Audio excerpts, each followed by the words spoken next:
Жақсы адам болыңыз, бірақ оныңызды өзгелерге дәлелдеймін деп уақытыңызды кетірмеңіз. Жоқ деп айтуды және ол үшін өзіңізді ақтамауды үйреніңіз. Адамдар өзгереді, махаббат сізге азап береді. Достарыңыз сізді тастап кетеді, бірақ бір нәрсені біліп қойыңыз. Өмір өзіңіз барда ешқашан тоқтамайды. Ыза мен кек өзіңізден басқа ешкімге зиян келтірмейді. Қандай адам болсаңыз да, бәрібір сізге қырын қарайтындар табылады. Сондықтан өзіңіз қалағандай адам болыңыз. Ашуланғанда үнсіздік сақтаңыз. Ешқашан өзіңіз қалаған нәрсеге қол жеткізуге әрекет етуді тоқтатпаңыз. Себебі өкініш деген ең жаман нәрсе. Сынға ашық болыңыз, оның керек жерін ала біліңіз. Бірақ құрметсіздікті ешқашан қабылдамаңыз. Біреуге бір нәрсені айтып, оны дәлелдеуге уақытыңды сарп етпе.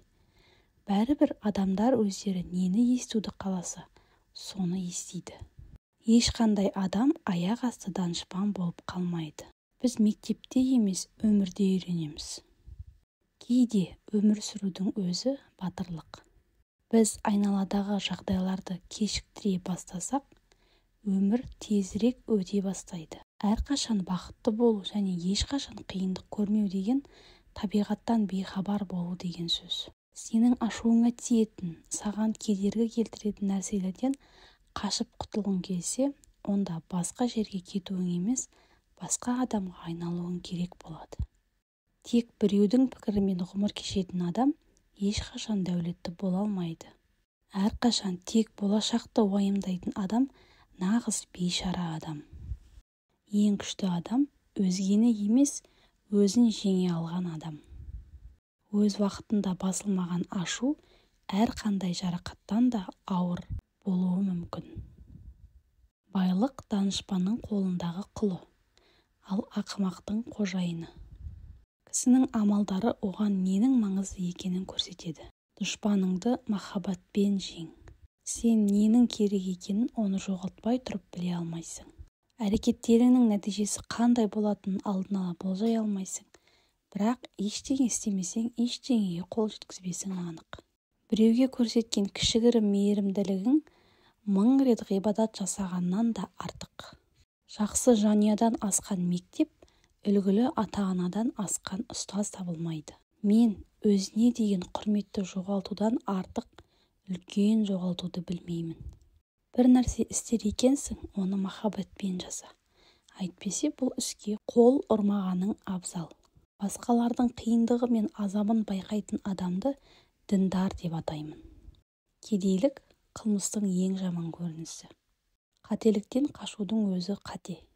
Саф жүрек нағыз сұлулық. Егер қорқыныштан бас тартсаң, сені ешкім қорқыта алмайды. Кісінің мақсаттарына күдікпен қарай бастасаң, оның әрбір ісі бұзық болып көрінеді. Күш қолданбау адам жүрегінің құдіретін көрсетеді. Оны ақылмен басқару мүмкін емес.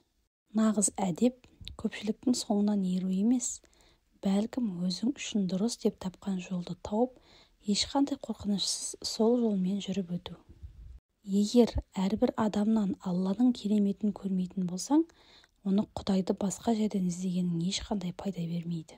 Ақиқат ешқашан әділетке қарсы шықпайды. Әр күні ұйқыға жатар алдында мен өлемін. Ертеңіне қайта оянғанда қайта туғандай боламын. Адам өз пікірінің көрінісі. Кісі нені ойласа, соған айналады. Келешегің бүгінгі амалдарыңа байланысты.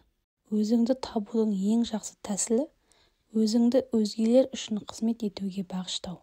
Ешкім менің рұқсатымсыз менің көңіліме қаял түсіре алмайды. Әлсіздер ешқашан кешіруді білмейді. Кешіру қабілеті тек мықтыларға ғана тән қасиет. Егер сөздерің мен амалың бір болса, айналаңның бәрі сені құрмет тұтады. Өміріңізде кезіккен әрбір жан сізге өзімен бірге өмірлік сабақ ала келеді. Егер де сіз 6 жасар балаға бірдеңе түсіндіре алмасаңыз, демек оны өзіңіз де түсінбегенсіз. Ешқашан жақындарыңызға қарыз бермеңіз. Себебі ақшаңызды да, жақыныңызды да жоғалтып алуыңыз мүмкін. Мен білетін ең кедей адам ақшасынан басқа еш нәрсесі жоқ адам. Құрметті оқырман, видео ұнаса, лайк басып, комментарий қалдыра кетіңіз. Және де каналымызға тіркеліп алуды ұмытпаңыз.